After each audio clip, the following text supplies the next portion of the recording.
ಸೇರಿ ನಾವೆಲ್ಲ ಇವತ್ತು ಸಿದ್ಧತೆಗಳು ಹೆಂಗೆ ಏನೇನಾಗಿದೆ ಅಂತ ನೋಡೋಕ್ಕೆ ನಾವೆಲ್ಲ ಬಂದಿದ್ದೀವಿ. ತಮಗೆ ನನಗೆ ಭಾಳ ಖುಷಿ ತಂತು. ಹೋದ ವರ್ಷಕ್ಕಿಂತ ಈ ವರ್ಷ ತುಂಬ ಚೆನ್ನಾಗಿ ಬಂದಿದೆ. ತಾವು ನೋಡಿರ್ಬೋದು, ಹೋದ ವರ್ಷಕ್ಕೆ ಈ ವರ್ಷಕ್ಕೆ ಕಂಪೇರ್ ಮಾಡಿದ್ರೆ ತುಂಬ ಚೆನ್ನಾಗಿ ಬಂದಿದೆ. ಅದ್ರ ಜೊತೆಯಲ್ಲಿ MP ಪ್ರಕಾಶ್ ವೇದಿಕೆ ಅಂತ ಬರ್ದಿರೋದ್ರಿಂದ ಅದನ್ನು ಎದ್ದು ಕಾಣ್ತಾ ಇದೆ ಅದು. ಹಾಗಾಗಿ ಇವತ್ತೆಲ್ಲ ನಾವು ವಿಸಿಟ್ ಕೊಟ್ಟು ಸ್ವಲ್ಪ ಬದಲಾವಣೆ ಚೇಂಜಸ್ ಎಲ್ಲೆಲ್ಲಿದೆ ಅಂತ 6 ಸ್ಟೇಜ್ಗಳಿಗೂ ನಾವು ವಿಸಿಟ್ ಕೊಡ್ತಾಯಿದ್ದೀವಿ. ನನ್ನ ಅನಿಸಿಕೆ ನಾವು ಚೇರ್ಗಳೇ ಒಂದು 60ರಿಂದ 80 ಸಾವಿರವರೆಗೂ ಚೇರ್ ಆಗಬೇಕಂತ ತೀರ್ಮಾನ ಮಾಡಿದ್ವಿ. ಆಮೇಲೆ ವೆಹಿಕಲ್ಲು ಅರೇಂಜ್ಮೆಂಟ್ ಮಾಡಿದ್ವಿ, ಒಂದು 350 ವೆಹಿಕಲ್ ಅರೇಂಜ್ ಮಾಡಿದ್ವಿ. ಇನ್ನು ವೆಹಿಕಲ್ಸ್ ಬೇಕಂತ ಭಾಳಷ್ಟು ಕಡೆ ಬೇಡಿಕೆ ಇದೆ. ಇನ್ನು ಹೆಚ್ಚು ವೆಹಿಕಲ್ ಬೇಕಾದರೂ ಹೆಚ್ಚು ವೆಹಿಕಲ್ ಮಾಡ್ತೀವಿ. ಹೋದ್ಸತಿಯಿಂದ ಜಾಸ್ತಿ ಕ್ರೌಡ್ ಈ ಬಾರಿ ಆಗ್ಬೋದಂತ.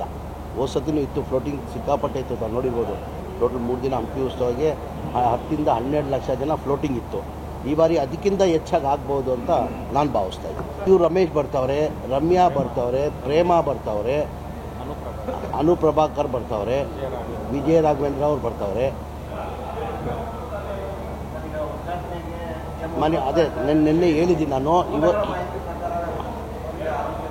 ಇಲ್ಲ ಅದೇ ಅವ್ರಿಗೆ ಭಾಳ ಆಸೆ ಬರಬೇಕಂತ ಹೇಳ್ಬಿಟ್ಟು ಭಾಳ ಆಸೆ ಅವ್ರು. ಹಂಗಾಗಿ ನನಗೆ ಮುಖ್ಯಮಂತ್ರಿಗಳು ರಿಕ್ವೆಸ್ಟ್ ಮಾಡಿಕೊಂಡ್ರು, ಈಗ ಏನಾರ ಮಾಡಿ ಏಪ್ರಿಲ್ ತಿಂಗಳಲ್ಲಿ ಪೋಸ್ಟ್ಪೋನ್ ಮಾಡು, ಫಸ್ಟ್ ವೀಕಲ್ಲಿ ಮಾಡು, ನನಗೆ ಸ್ವಲ್ಪ ಕಾಲು ಸಮಸ್ಯೆಯಿಂದ ನಾನು ಬರೋಕ್ಕಾಗಲ್ಲ ಅಂತ.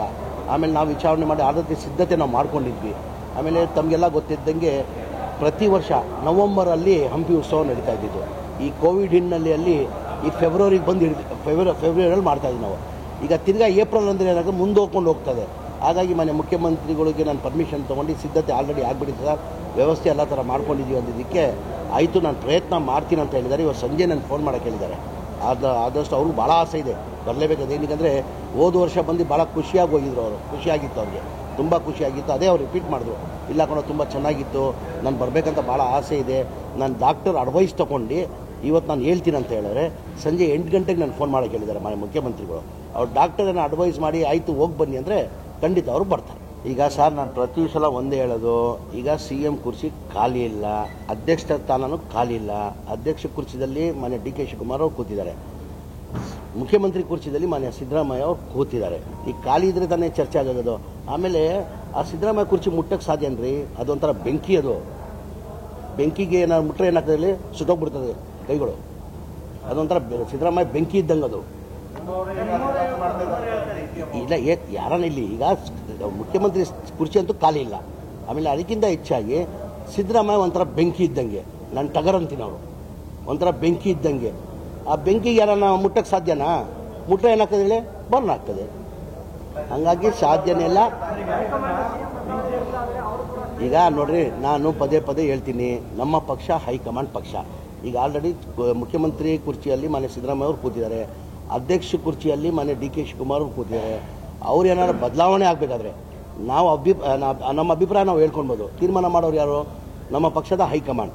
ನಮ್ಮ ಪಕ್ಷದ ಹೈಕಮಾಂಡ್ ಏನು ತೀರ್ಮಾನ ಮಾಡಿ ನಾವೆಲ್ಲ ಬದ್ಧ ಇರೋಕ್ಕಿರ್ತದೆ. ಅವ್ರು ಗೆರೆ ಹಾಕಿದ್ದು ನಾವೆಲ್ಲ ಯಾರು ಗೆರೆದಾಟಲ್ಲ. ಅಂದರೆ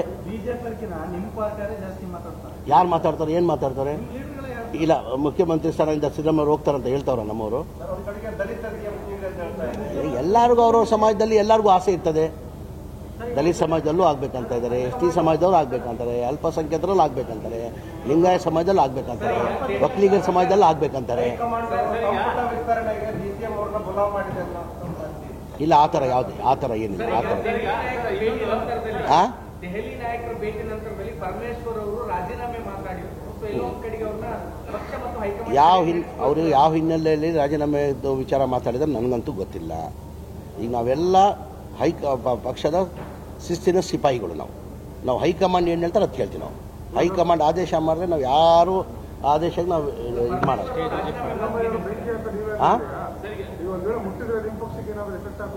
ಯಾರಿಗಿಲ್ಲ ಸರ್, ಹಾಗೆ ಮುಟ್ಟಕ್ಕೆ ಸಾಧ್ಯ ಆಗಲ್ಲ ಸರ್. ಸಿದ್ದರಾಮಯ್ಯಗೆ ಒಂಥರ ಟಗರ್ ಬೆಂಕಿ ಇದ್ದಂಗೆ ನಡೀರಿ ಅವರು. ಬಳ್ಳಾರಿಯ ನಿರಂತರ ಸುದ್ದಿಗಾಗಿ ಬಳ್ಳಾರಿ ಬೆಳಗಾಯಿತು ಚಾನೆಲ್ನ ಸಬ್ಸ್ಕ್ರೈಬ್ ಮಾಡಿ ಹಾಗೂ ಬೆಲ್ ಐಕಾನ್ ಒತ್ತಿ.